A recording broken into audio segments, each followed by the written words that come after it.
masakit po ang mawala ng nanay, lalo na kung ang pagkawala nito ay bigla at dahil pa sa isang trahedya. Paano nga ba nalampasan ito ni Attorney Virginia? Panoorin po natin ang kanyang kwento. Sa bawat tahanan, may isang ilaw na nagbibigay liwanag at init sa pamilya. Ang ina.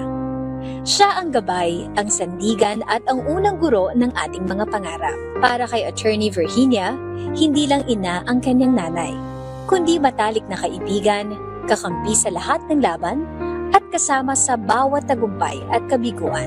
Bilang nag-isang anak na babae, and you only have a mother pagka gusto mong kumaan ang pakiramdam mo. Sa nanay ko is the best nanay. Kahit hindi masyadong mataas ang pinag-aralan niya as compared dun sa aming mga anak niya. Tinaguyo niya kasi kami kahit mahirap ang buhay. Hindi naman nag-complain. Papasalamat ako na siya ang naging nanay ko. Dahil siguro kung hindi siya ang nanay ko, I will not be the person that I am today. Yung guidance niya yun eh. Ngunit dumating ang araw na ang ilaw ng kanilang tahanan ay tuluyang lumisan. Isang pagkawala na nag-iwan ng malaking puwang sa kanyang puso at buhay.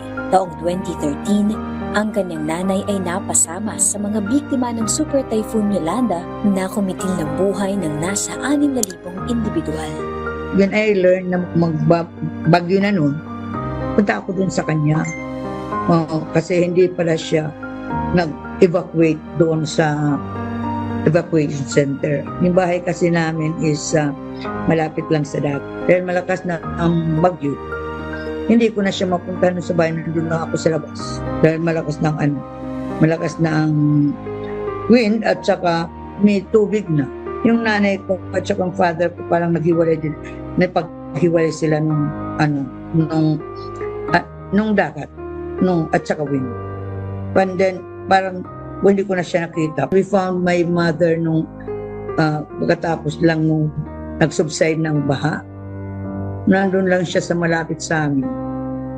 Buti naman, yun na lang ang pinapagpasalamat namin dahil hindi siya katulad ng iba na hindi na nakita dahil na-drifted dun sa malayo. Masakit sa loob ko kasi meron siyang mga sugat eh.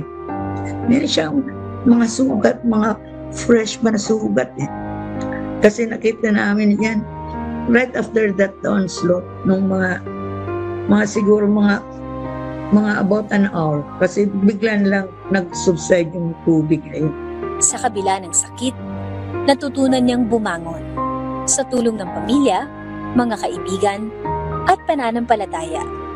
Unti-unti niyang natanggap ang pagkawala ng kanyang ina at natutunang mabuhay nang nananatili ang alaala ng kanyang ina sa kanyang puso.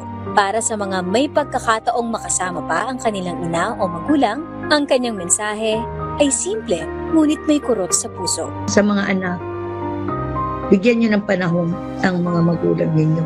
Spend more time with them. Kasi minsan lang tayo magkakaroon ng nanay at tatay. Sa nanay natin kasi, dapat bigyan, nandyan tayo para sa kanila. Pakita natin, mahal natin sila.